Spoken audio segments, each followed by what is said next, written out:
ॐ स्थापकायस्य धर्मस्य सर्वधर्मस्वरूपिणे अवतारवरिष्ठाय রামকৃষ্ণায় তে নমঃ। ঠাকুর, মা ও স্বামীজির চরণে শতকোটি প্রণাম। নরেন্দ্র মঠের ভাইদের তত্ত্বাবধান করিতেছেন। প্রসন্ন কয়দিন সাধন করিতেছিলেন। নরেন্দ্র তাহার কাছেও প্রায় প্রবেশনের কথা তুলিয়াছিলেন। নরেন্দ্র কলিকাতায় গিয়াছেন দেখিয়া সেই অবসরে তিনি কোথায় যেন নিরুদ্দেশ হইয়া চলিয়া গিয়াছেন। নরেন্দ্র আসিয়া সমস্ত শুনিলেন। রাজা কেন তাহাকে যাইতে দিলেন? কিন্তু রাখাল তো ছিলেন না। তিনি মঠ হইতে দক্ষিণেশ্বরের বাগানে একটু বেড়াইতে গিয়াছিলেন। রাখালকে সকলে রাজা বলিয়া ডাকিতেন, অর্থাৎ রাখাল রাজা। এটি শ্রীকৃষ্ণের আরেকটি নাম। নরেন্দ্র বলিল, রাজা আসুক, একবার বকব, কেন তারা যেতে দিলে? তারপর হরিশকে বলিল, তুমি তো পা ফাঁক করে লেকচার দিচ্ছিলে, তাকে বারণ করতে পারো নাই? হরিশ তখন মৃদুস্বরে বলিল, তারকদা বলেছিলেন, তবু সে চলে গেল। নরেন্দ্র এবার মাস্টারকে বললেন, দেখুন, আমার ভীষণ মুশকিল। এখানেও এক মায়া সংসারে পড়েছি, আবার ছোঁড়াটা কোথায় গেল? রাখাল দক্ষিণেশ্বরে কালীবাড়ি হইতে ফিরিয়া আসিয়াছেন। ভবনাথ তাহাকে সঙ্গে করিয়া লইয়া গিয়াছিলেন। রাখালকে নরেন্দ্র প্রসন্নের কথা বলিলেন। প্রসন্ন নরেন্দ্রকে একখানা পত্র লিখিয়াছেন। সেই পত্র পড়া হইতেছে। পত্রে এই মর্মে লিখিয়াছেন, আমি হাঁটিয়া বৃন্দাবনে চলিলাম। এখানে থাকা আমার পক্ষে বিপদ।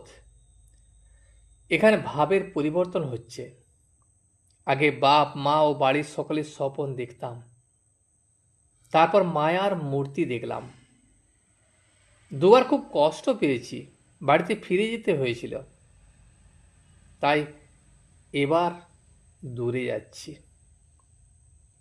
পরমহংসদেব আমায় বলেছিলেন, তোর বাড়ির ওরা সব করতে পারে, ওদের বিশ্বাস করিস না। রাখাল বলিতেছেন, সে চলে গেছে ওইসব নানা কারণে। আবার বলেছে, নরেন্দ্র প্রায় বাড়ি যায় মা ও ভাই ভগিনীদের খবর নিতে আর মোকদ্দমা করতে। ভয় হয় পাছে তার দেখা দেখি আমারও না বাড়ি যেতে ইচ্ছা হয়। নরেন্দ্র এই কথা শুনিয়া চুপ করিয়া রহিলেন। রাখাল তীর্থে যাইবার গল্প করিতেছিলেন। বলিতেছেন, এখানে থাকিয়া তো কিছু হলো না। তিনি যা বলেছিলেন ভগবান দর্শন, তা কই হলো? রাখাল শুইয়া আছেন, নিকটে ভক্তরা কেহ শুইয়া কেহ বসিয়া আছেন। রাখাল বলিল, চলো নর্মদায় বেরিয়ে পড়ি। নরেন্দ্র তখন বলিল, বেরিয়ে কি হবে? বেরিয়ে কি জ্ঞান হয়? তাই জ্ঞান জ্ঞান করছিস? তখন একজন ভক্ত বলিল, তাহলে সংসার ত্যাগ করলে কেন? তখন নরেন্দ্র তখন বলিল, রামকে পেলাম না বলে শ্যামের সঙ্গে থাকবো আর ছেলে মেয়ের বাপ হব, এমন কি কথা? এই বলিয়া নরেন্দ্র একটু উঠিয়া গেলেন। রাখাল তখনও শুইয়া আছেন। কিছুক্ষণ পর নরেন্দ্র আবার ফিরিয়া আসিয়া বসিলেন। একজন ভাই শুইয়া শুইয়া রহস্যভাবে বলিতেছেন, যেন ঈশ্বরের অদর্শনে বড় কাতর হয়েছেন। ওরে, আমায় একখানা ছুরি এনে দে রে, আর কাজ নাই, আর যন্ত্রণা সহ্য হয় না। নরেন্দ্র তখন গম্ভীরভাবে তাকে বলিল, ওইখানে আছে, হাত বাড়িয়ে নে না। প্রসন্নের কথা আবার হইতে লাগিল। নরেন্দ্র, এখানেও মায়া, তবে আর সন্ন্যাস কেন? রাখাল বলল, মুক্তিও তাহার সাধন। সেই বইখানিতে আছে, সন্ন্যাসীদের একসঙ্গে থাকা ভালো নয়। সন্ন্যাসী নগরের কথা আছে। শশী তখন বলিল, আমি সন্ন্যাস ফন্যাস মানি না। আমার অগম্য স্থান নাই, এমন জায়গা নাই যেখানে আমি থাকতে পারি না। তারপর আবার ভবনাথের কথা পড়িল। ভবনাথের স্ত্রীর সংকটাপন্ন পীড়া হইয়াছিল।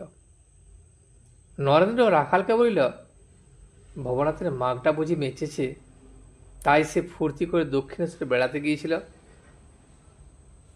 কাঁকুড়াগাছির বাগানের কথা হইল, রাম মন্দির করিবেন। নরেন্দ্র রাখালকে বলিল, রামবাবু মাস্টার মশাইকে একজন ট্রাস্টি করেছেন।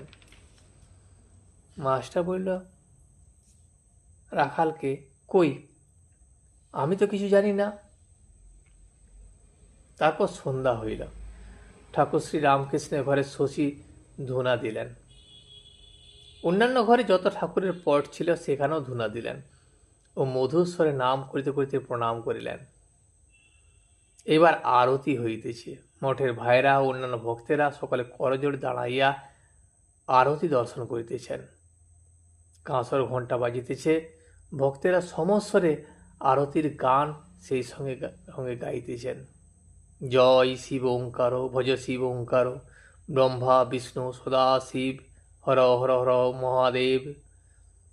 নরেন্দ্র এবার গান ধরিয়াছেন। কাশী বিশ্বনাথের সম্মুখে এই গান হয়। মণি মঠের ভক্তদের দর্শন করিয়া পরম প্রীতি লাভ করিয়াছিলেন। মঠে খাওয়া দাওয়া শেষ হইতে 11টা বাজিল।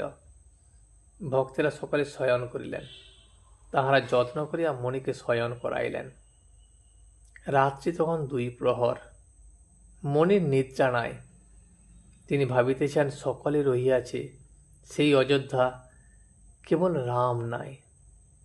মণি নিঃশব্দে উঠিয়া গেলেন। আজ বৈশাখী পূর্ণিমা। মণি একাকী গঙ্গা পুলিনে বিচরণ করিতেছেন আর ঠাকুর শ্রী রামকৃষ্ণের কথা ভাবিতেছেন। শনিবার আজ মাস্টার আসিয়াছেন। বুধবার পর্যন্ত অর্থাৎ 5 দিন মঠে থাকিবেন। আজ রবিবার। গৃহস্থ ভক্তেরা প্রায় রবিবারে মঠ দর্শন করিতে আসেন। আজকাল যোগ বাসিষ্ঠ প্রায় পড়া হয়।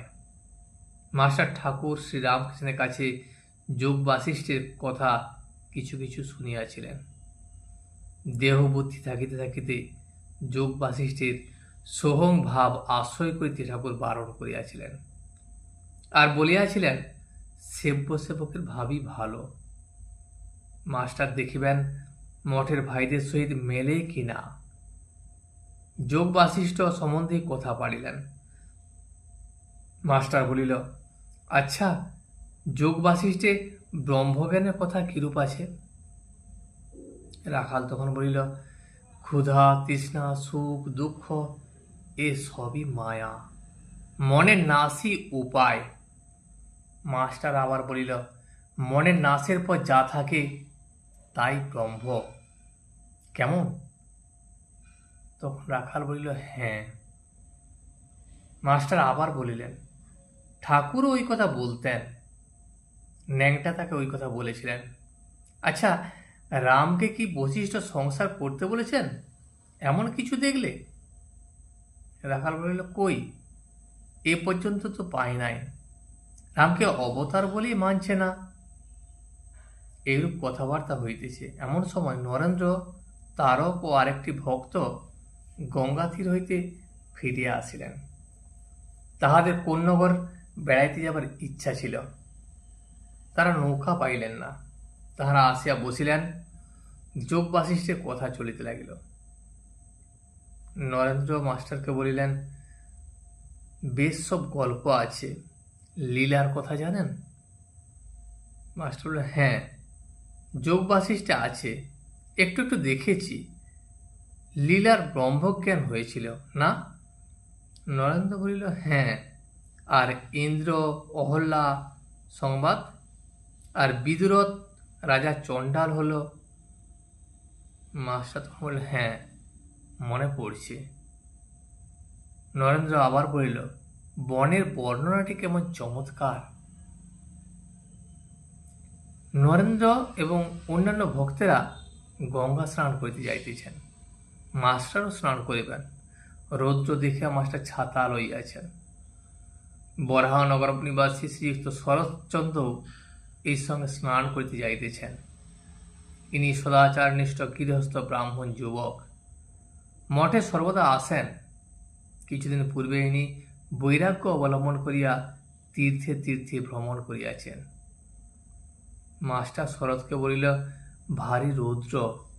নরেন্দ্র বলিল, তাই বল, ছাতাটা লই।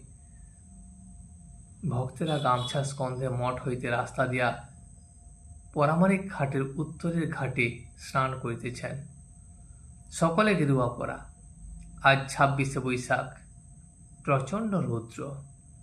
মাস্টার নরেন্দ্রকে বলিল, সর্দিকর্মী হওয়ার উদ্যোগ।